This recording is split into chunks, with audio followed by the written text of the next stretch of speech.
It was a quiet ending to a night of drama which saw Senior Constables Brian Summers, Barry Richardson and Gary Butt undertake one of their most demanding missions. Today, on dry ground and under clear blue skies, they were rewarded for their bravery on that fateful night in August when huge seas pounded the fleet that had set out the day before on the bicentennial around Australia yacht race. During the 22-hour rescue, one yacht capsized, throwing 2 men into the water, another struck Mermaid Reef and lost a man overboard, and a third yacht went adrift. As well, the police-launched Sea Eagle lost its engines and sank. In the face of that danger, the police-launched Stackpool set off from Newcastle Harbour, the 3 constables on board. Today, Brian Summers admitted it was a night he'll never forget. The seas were wild and big. It was a long tow. The main thing was there was 3 vessels in trouble at the one time and we had to go to each one. At any stage, did you find it a bit threatening for the Stackpool yourselves? It was very uncomfortable, but we handled it all right. Looking back at it now, would you have done anything differently on the night than what you did? No, not really. There was nothing else we could do. We just done the job and that was it. All 3 received certificates today presented by Bob Sutty of the Coast Guard. The commendations mean the 3 Newcastle police may possibly receive the 1989 Australia Sea Safety Award, which will be contested by other certificate recipients from around the country.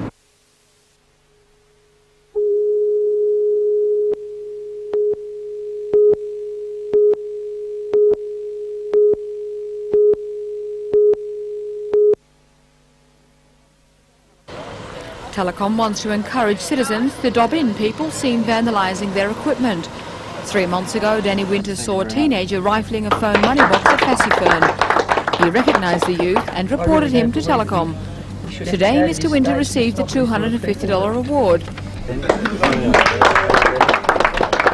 Try and identify the person, find out who they are, and give that information to Telecom or the police. Isn't there some personal danger involved in apprehending a thief? That's if you wish to actually stop the person. We don't expect anybody to stop the person. All we need is the information about who they are and what they've been doing. What's the cost of the average vandalised phone to the public? About $200. Vandalised phones have cost Telecom at least $13,000 in the last month in the Newcastle, Lake Macquarie and Port Stephens area alone. These represent a large proportion of vandals. A major cause of vandalism is frustration. People trying to use a phone that's already out of order. They become angry and then damage the equipment. When a payphone is filled with coins, it simply switches off. Now Telecom has an unexpected problem. Ants have caused breakdowns in the past month. With the long spell of wet weather, they make phones their homes, crawl inside and damage circuit boards. While no rewards are handed out for discovering ants, Telecom will appreciate a tip-off. Willie Lafitte for NBN News.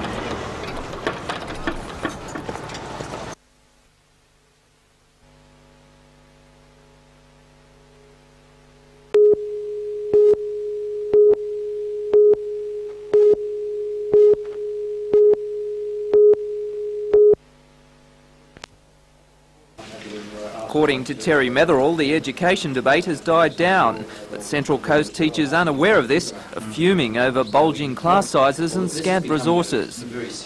And it's a problem which is reaching crisis point. Well, class sizes have been boosted by a booming population growth. On recent figures, 6,000 people move to the Central Coast each year. Also, positions for students have been limited, with the conversion of one local high school to a selective school, which now takes in students from outside the Central Coast.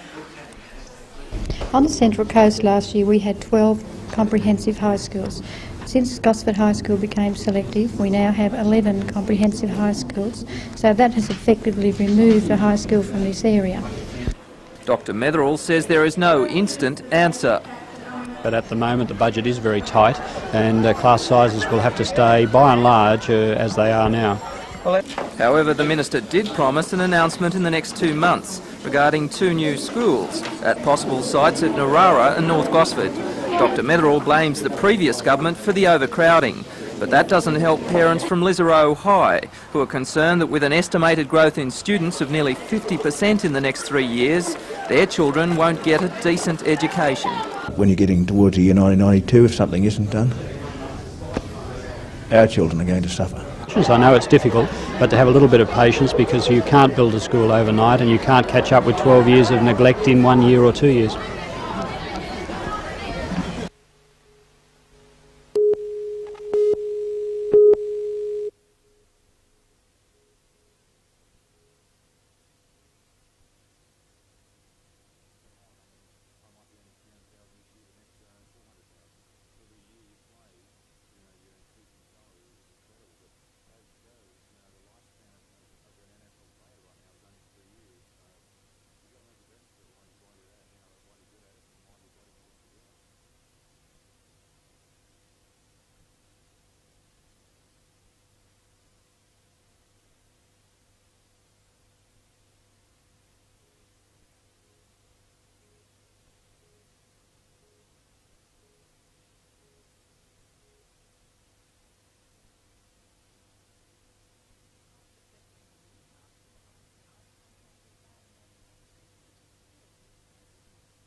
Involved in closing Police and Emergency Services Minister Ted Pickering has confirmed the government has received a recommendation that the fire brigade not be involved in rescue incidents except those involving fire. The minister doesn't accept that recommendation but does see wasteful duplication of some rescue resources. In a bid to rationalise emergency services, the minister will announce accredited rescue services later this year. Many fire brigades will be accredited, but not all. Today in Newcastle, members of the Fire Brigade Employees Union voiced their concerns. They say fire brigades have an unmatched capacity to provide rescue and emergency services with widespread bases for quick response. We believe that it's so serious that people who are unfortunate enough to be trapped in a motor vehicle accident, an industrial accident or a domestic accident, that their lives could be put at risk, and the duration of their suffering in that particular situation could be unnecessarily extended. He says at many accidents there is a risk of fire, and not to use available resources would be crazy. If it was made illegal for certain fire brigades to attend rescues if they weren't accredited, what do you see as being the result? You have a crazy situation where you could have accidents outside a fire station and people trapped in the vehicle, and we would have to stand by and wait for the accredited or the government approved rescue service to arrive, and that may be some time. So it could cost lives? There's no doubt about that. Newcastle Branch Secretary Bob Fletcher says non-accreditation of fire brigades could result in industrial action. I would believe that fire brigade members would be very distraught at the fact that their expertise, resources, may not be utilised. I could envisage at some point in time that they may express that in industrial action on the basis of their concern for the people that they're here to serve. Meanwhile, it appears the fire brigade's ability to serve the public may have been hindered, with claims they're often called out too late to assist at an accident. The fire brigade says it has a policy to contact other emergency services when it's called out. But that move isn't always reciprocated by police and ambulance personnel. It would be apparent that they could call us a little quicker. He says fire brigade late arrivals at accidents have been a problem for some time. I've been in Newcastle for 9 years, and to my knowledge, it's been a common thing. So what should be done, do you think?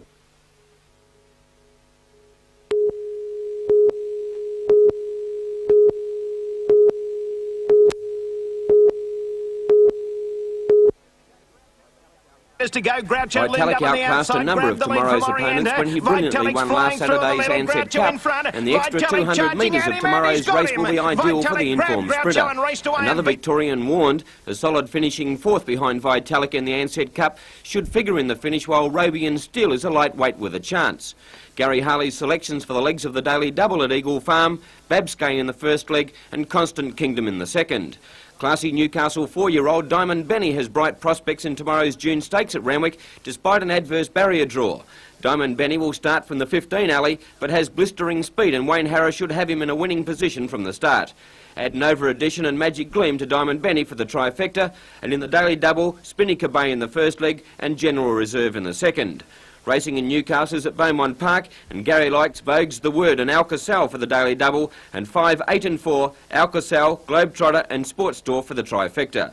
Trotting at Maitland on Saturday night tried James Brett and Racy Rosette in the daily double, and Racy Rosette, Tahitian Princess and Gaetana Bless for the trifecta. Good luck on the weekend.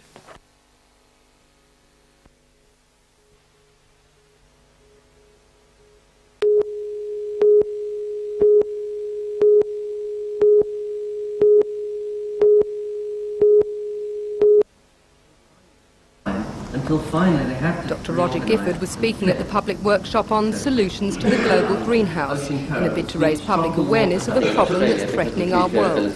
Fossil fuels was just one topic of concern as weather and ocean patterns change.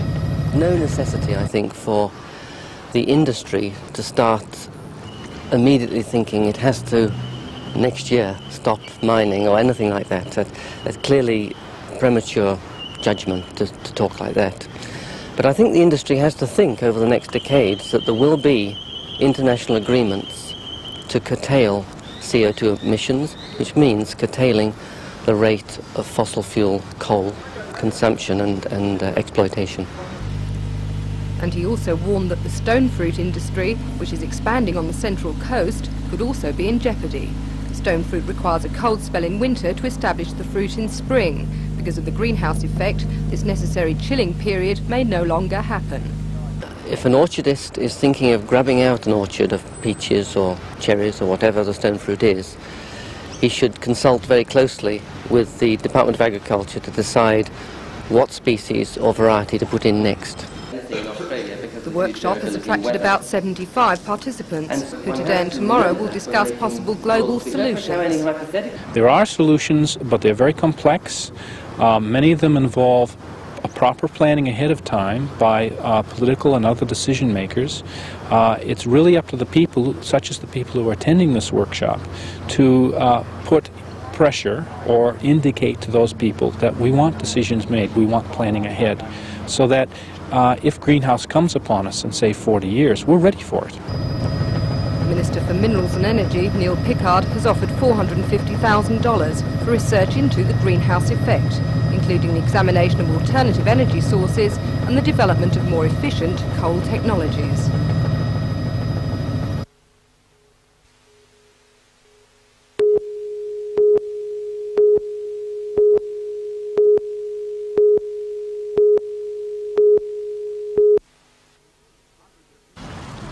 Hundreds of Newcastle people are expected to head south for the weekend to help in the big clean-up from Munmurra to Patonga.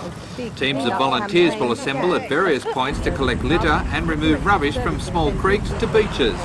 The clean-up is covering an area twice the size of the Sydney Harbour clean-up earlier this year with less people. Local four-wheel drive clubs have offered their support to help remove car bodies from creeks and help with transport along beach stretches. Organiser Kerry Gray says one product from everyday life causes the most problems. We've got a lot of car bodies out there. We've got a lot of plastics. Unfortunately, we've got syringes. The plastics basically is the biggest problem that we see. The culmination of the day will be a giant open-air concert at the entrance for all those involved in the clean-up. Darren Curtis for NBN News.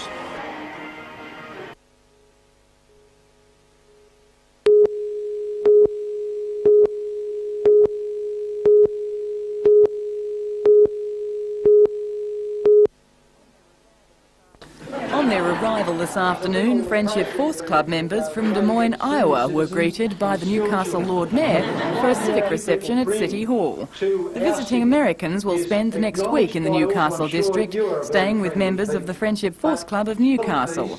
The visitors come from all walks of life. 48 countries belong to Friendship Force International, and it's the third time American ambassadors have been hosted in Newcastle. As part of an exchange program, the club introduces overseas visitors to friendly hosts in a bid to break down international barriers and build world peace. During their stay, the Americans will undertake a sightseeing tour from Queen's Wharf to Morpeth, attend an opal showing at City Hall and visit Dungog, the Upper Allen River area and Sydney. The Newcastle branch was formed 2 years ago with 5 members and now has more than 100.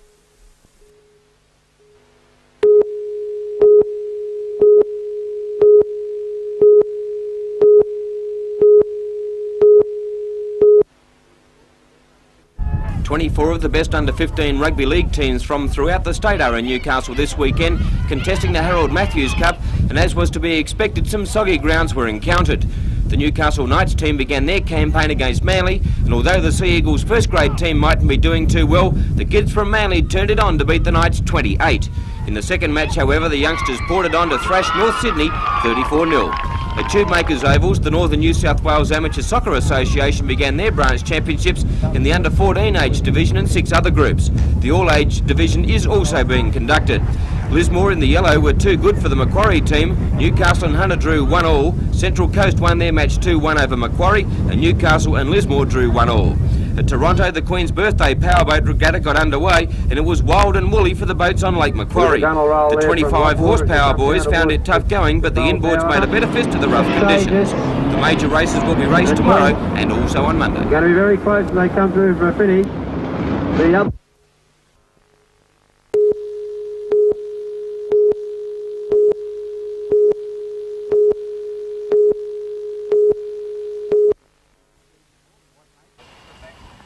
What makes the accomplishment even more interesting is that Robin Dickey set the record on every par 3 at the Toukley course since March. A hole-in-one is every golfer's dream.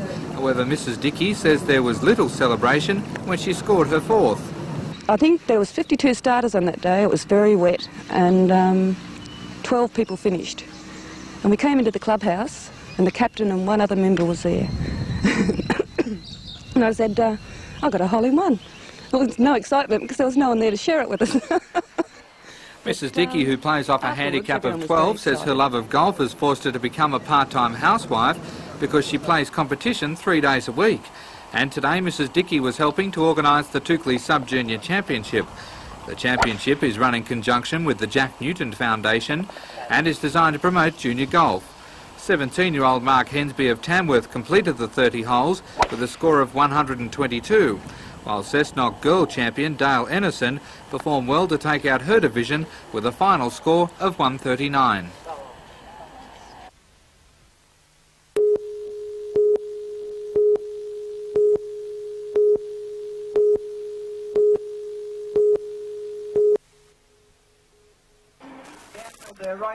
The smell of high-octane fuel filled the air as the clouds cleared around Lake Macquarie for the final day's racing.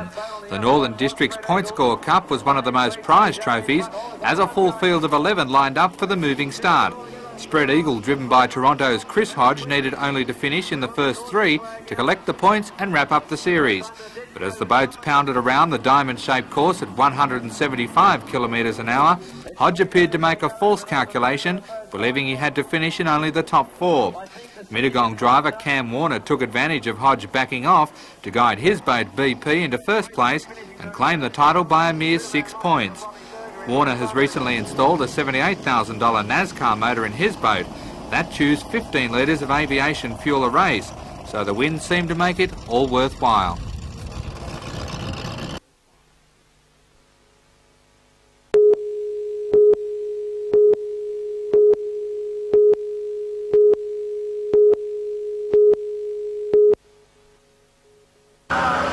brigades from Morpeth, East Maitland and Maitland were called to the burning hay shed on Morpeth Road at 8 o'clock last night.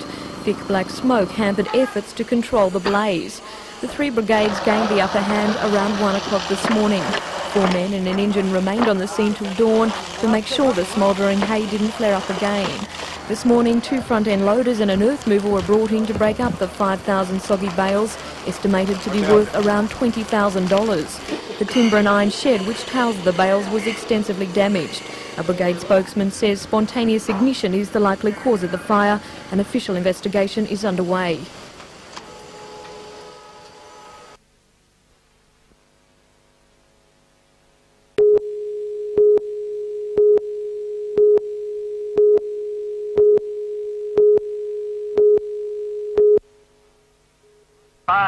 The Ironworkers Union was one of the last to agree to the document, which will guarantee employment for 3 years, increase income by $30 per week and create career paths for workers.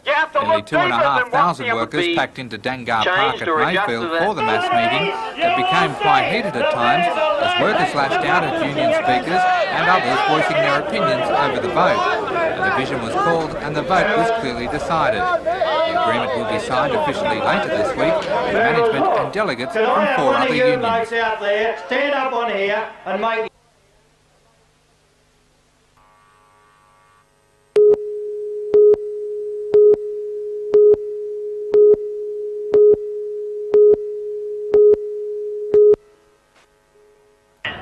The proposal has been on the negotiating table for the past 9 months, and it had already been endorsed by 7 other unions at the works. The agreement is being hailed as the most important document in Australia's industrial history, guaranteeing employment for 3 years, increasing weekly income by $30, creating career paths for workers, bonuses incorporated in net income, and no changes to hard-fought conditions. Despite the on-paper advantages, some FIA workers at this Mayfield meeting are still opposed to the document. I think a lot of people, when it comes down to the crunch, the BHP, will take the document here, they'll go through it, they'll take a word here, a comma there, the BHP lawyers will say, you've agreed to all of this, which I don't think people realise that they agreed to it today. And I think it's going to cause a lot of hardship when it comes to seniority and actual work that's done on the job. However, Assistant Union Secretary Maury Rudd says there's only one answer for the critics. Oh, that's rubbish, because why, if they're saying that, that's not true. As union officials addressed the rank and file, they were often heckled, and when it was put to the vote, a furor erupted when organisers at first ruled against a division. Later it was obvious the steel plan had the majority support. Mr Rudd says even those who voted against the document will eventually realise its benefits. It'll make a far more viable industry. It'll make this industry stay in Newcastle, because it's a very competitive area the Newcastle Steelworks is in.